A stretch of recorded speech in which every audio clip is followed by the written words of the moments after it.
Hey there, I'm Richie and welcome to IGCritic. Video game bosses come in all shapes and sizes, yet the bigger they are, the harder they fall. Seriously, most of them are really hard to put down. IGCritic proudly presents these big bosses that would even make Jack the Giant Killer quake in his boots.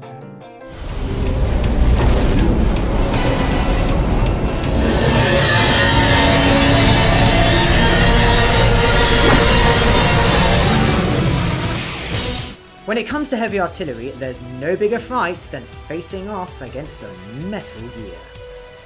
Any Metal Gear is a threat to national security and indeed any world superpower. Metal Gear, for those not in the know, is a huge mobile battle tank with nuclear capabilities. Metal Gear Excelsus is one of the latest in a long line of destructive ingenuity. Equipped with 2 giant retractable blade arms, 2 plasma cannons, and a ludicrous amount of missiles in its arsenal, it scuttles about on 8 legs like a mecha robo crab. Each leg is outfitted with heavy-duty clamps intended for climbing and traversing any rough terrain.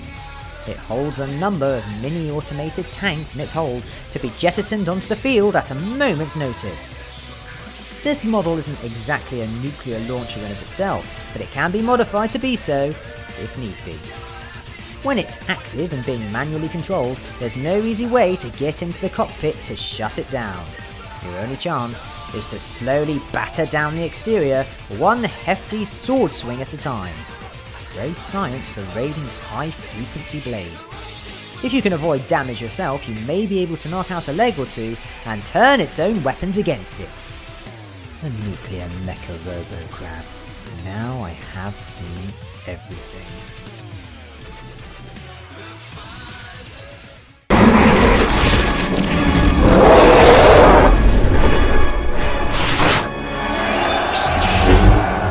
From one side of the galaxy to the other, there's a huge cornucopia of creatures to amaze, and more importantly, to avoid.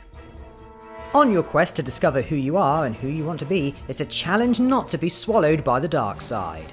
On the mission to rescue General Kota, Starkiller comes face to face with the gargantuan Gorog. In terms of keeping your own rage in check, this beastie certainly tests your resolve. The only thing bigger than the Gorog itself is his health bar. The bigger they are, the harder they are to kill, and it's not as simple as hacking away at him with a lightsaber. It will take a bit more than force lightning to shock this thing into submission. Even stabbing your lightsaber into its cranium does nothing more than make him madder. Luckily, there's always sarcasm. No time, General! What the hell is this thing? I have no idea, but it's big. That's perceptive for a blind man. Now how do I kill it? We're not going to be able to restrain that thing. We need to take it out of commission. Ha ha ha! How? The Gorog has been tortured and trained to fight to the death in an all-out battle arena for the entertainment of the galaxy. In short, the Gorog is not a happy puppy. With his or her, we didn't ask, bulging arms, it can swat you like a bug and sweep aside any competition. At first, the best you can do is restrain it by force tasering the electromanacles, but it's only a temporary measure.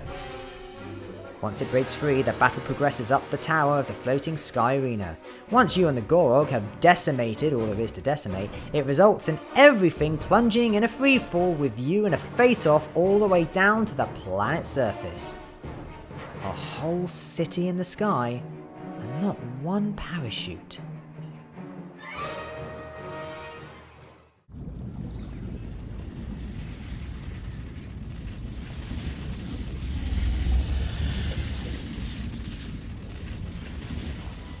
Every boss in this game is colossal.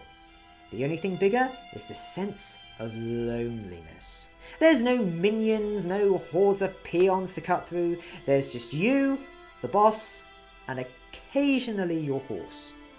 It isn't just the boss itself, but the environment that makes this so daunting. The depth of the lake is fathomless, giving this Colossus a potentially unlimited area with which to maneuver. Playing through this battle had me literally holding my breath as you crawl along its body while it rushed through the murky waters. The scariest part?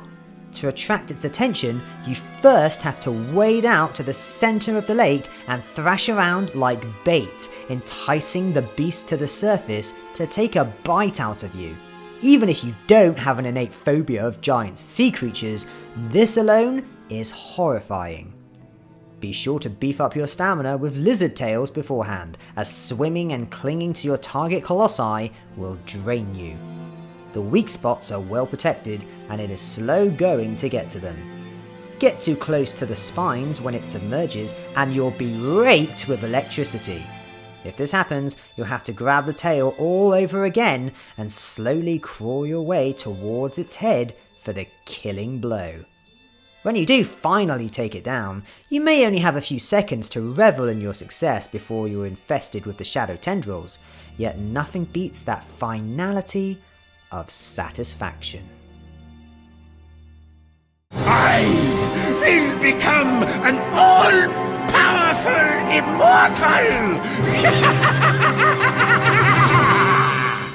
Demons come in many forms. As a rule, the bigger they are, the more health bars they have. When it comes to giant bosses in the Devil May Cry series, there's a lot to choose from, and we've gone for Argosax the Chaos from Devil May Cry 2. In an attempt to fuse himself with Argosax the Chaos and gain immortality, corporate leader Arius gathered the 4 Arcana and performed the ritual that would open the gateway to summon him to our world. Though Dante arrives in time to prevent the Union, the only way he could hope to prevent Argosax's arrival was to leap headfirst into the portal and face him head on. The thing to remember about Argosax is that he isn't just one giant demon, he's the amalgamation of a dozen giant demons. His physiology takes on the combined form of all the demon bosses from Devil May Cry 1 and 2 to form an Ultra Demon Mega Beast. The idea of all these demons going all Power Ranger Megazord sounds cool, but they just look like a big gooey flesh mess. All these conjoined, mangled manifestations are so big, you need to run around it and defeat the respective monsters either one at a time, or continuously strafe and whittle down its health while dodging never-ending blasts of air, fire, and red lightning. Their size is actually to your advantage as they can't all face you and attack at once. Despite all the body bits they have, there isn't a leg between them, making Argosax immobile. Keep blasting away with the rocket launcher, dodge, and he shouldn't give you too much trouble.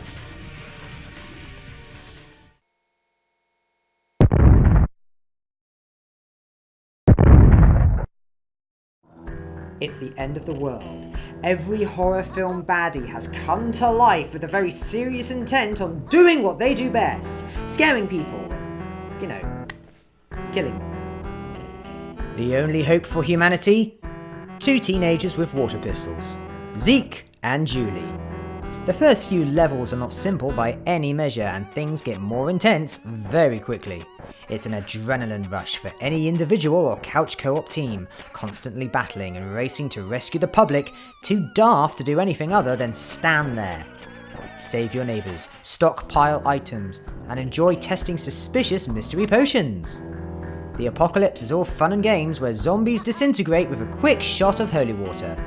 And then there's level 8, Titanic Toddler.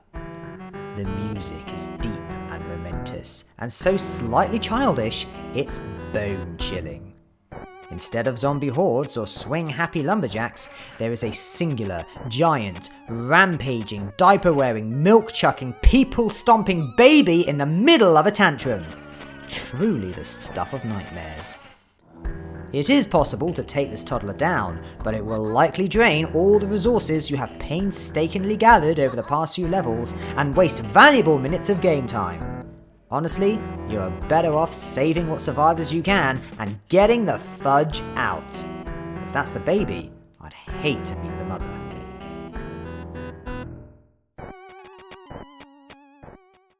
Oh no! No way, dude! That's a turtle! Look at the size of it. It's freaking huge.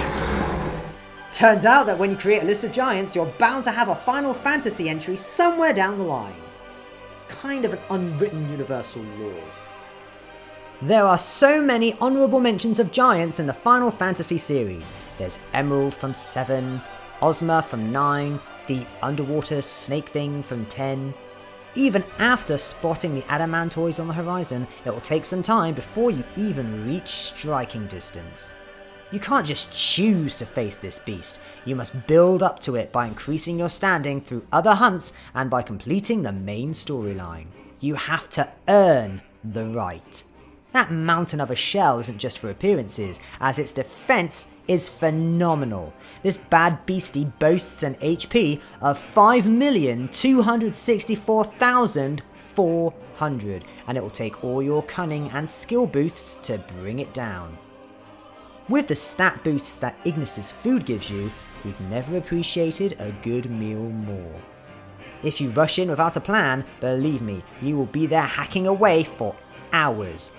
It isn't necessarily a dangerous giant, as the damage it deals isn't comparatively heavy, yet if you stay too close for too long, he'll swat you away with a mad spin attack that will knock you away, and we mean far away. So far, your hunt will end and it will restart the battle from the beginning with a full health bar.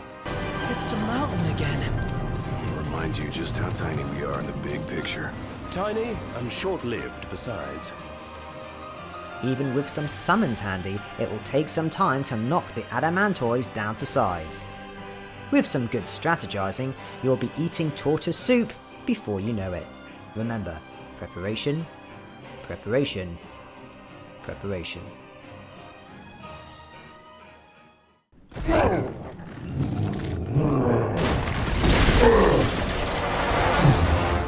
You'd expect the father to play a big role in the family, just maybe not quite this big. Jack Baker is the head of the Baker household in this chilling, sickening scenario. Your first bout of fisticuffs with Jack Baker in the garage is enough to make you realise that he is insane, psychotic, and nearly indestructible. His high durability, his resistance to pain, and even death is enough to make any player hope never to have a second encounter. But like every bad penny, he keeps turning up. Pray you don't run out of bullets. He takes his role as head of the family very seriously, and when the Bakers intend on embracing you as one of their own, welcoming you into the bosom of their home, he invites you in with a full hands-on approach. Welcome to the family, son. I can't help but get the impression that he doesn't quite like you. He is relentless even when he is human-sized. He'll keep coming again, and again, and again. I wonder if the song I Get Knocked Down was written just for him. I get knocked down, but I get up again. You're never gonna keep me down. I get knocked down, but I get up again. You're never gonna keep me down. When he eventually mutates into a giant glob of gooey limbs, he becomes an even bigger glutton for punishment. The more he gets battered, the further and more monstrous his mutations, until he comes hunting you down in his biggest form yet. He's grown a few extra limbs. And eyes. And ugly. He fills the whole shack, and without a lot of legroom, it's only a matter of time before he can overpower you. The only way to defeat him for good is to inject him with the very rare and very precious cure for the virus that sustains his existence. Crunchy. The murderer of Gaia enters my tomb. Cronos! Kratos has rage. I mean a lot of rage. Kratos is rage personified. My guess is that the god of peace just wouldn't sell as many games. Mythical creatures aren't exactly in short supply in ancient Greece, and since they all served the god's will in the attempted Kratos takedown and ripping him to shreds, no gamer should feel guilty in enjoying the never-ending massacres that make God of War what it is. There are many colossal beasts that attempt to hinder your revenge. The Hydra, the Kraken, this weird bodily building. Yet the biggest obstacle in your path has to be your grandfather, Cronos, the Titan. Tricked into venturing into the wastes of Tartarus, you walk blindly into his lair, and with his ambush, it seems he has the upper hand, so to speak. The fight itself takes place up and down his ginormous frame. Hordes of skeletal demons spawn from the sores in his skin.